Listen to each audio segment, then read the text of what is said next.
Yan, nakasound. Sound test tayo kay av502. Try natin sa bridge connection kung pwede ba, kung malakas din. Ayan po ang aking connection. Yan, naka-bridge po. Yan, gamit ko ay isang speaker lang. Ayan, kakonek sa doon. Yan.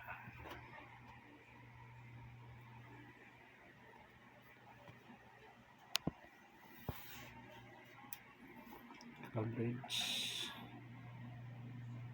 Ayan, av502. Ayan.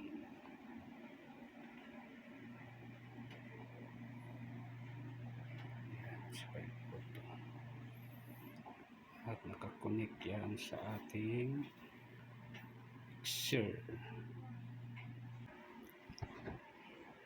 Try natin. Nakatap mo.